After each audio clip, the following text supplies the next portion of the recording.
तो हम निर्भय हो जाते हैं, फिर हमें किसी का डर नहीं रहता। भगवान की शरण जब हम ले लेते हैं फिर हम निर्भय हो जाते हैं, हमें किसी का डर नहीं रहता,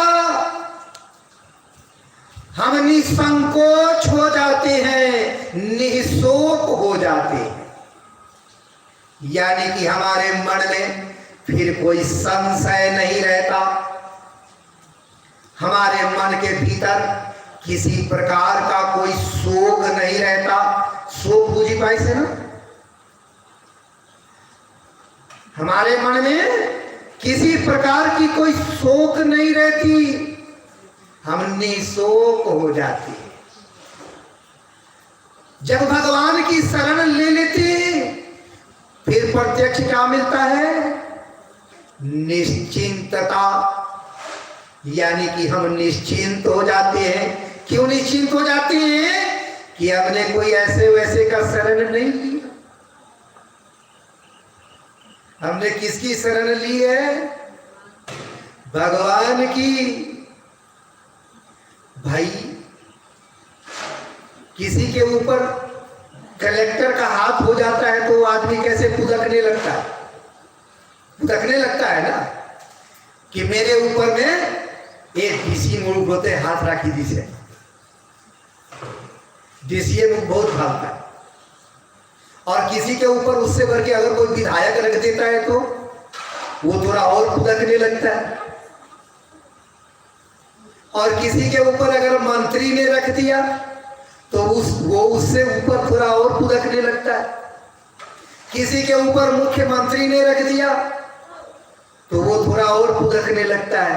अगर किसी को राष्ट्रपति ही रख दिया तो ये भगवान जो है ये अनंत कोटि ब्रह्मांड नायक हैं। और जब उनका ही शरण ले लिया तो कोई टेंशन है क्या? कोई चिंता है क्या? कोई हमको डरा सकता है क्या? कोई हमें मिटा सकता है क्या? कोई कुछ नहीं कर सकता। लेकिन इसके लिए हमने भगवान की शरण ली है, इस बात का विश्वास रखना पड़ेगा। बराबर भगवान का स्मरण करना पड़ेगा कि हे प्रभु, मैंने आपका शरण लिया है, आप हमें अपने शरण में हमेशा बनाए रखें। आज यही रुकते हैं, कल पुनः उपस्थित होंगे यही श्री गौ गीता महायज्ञ लेकर के।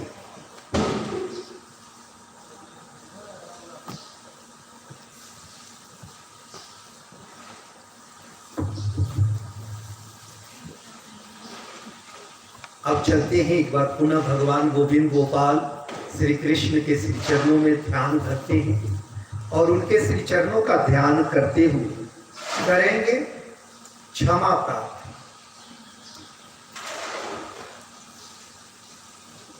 प्यारे प्रभु, आपकी वाणी को बोलने में, समझने में और समझाने में जो भी त्रुटि हुई हो तो कृपा करके हमें क्षमा कर।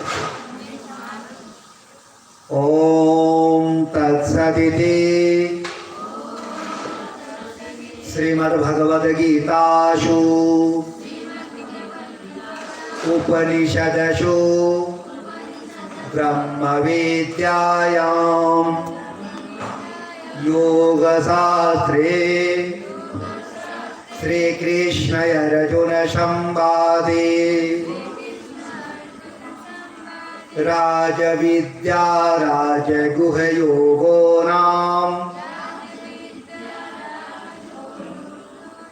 नवमो अध्यायः। हरि ओम तत्सत्। श्री कृष्णाय अर्पणमस्तु।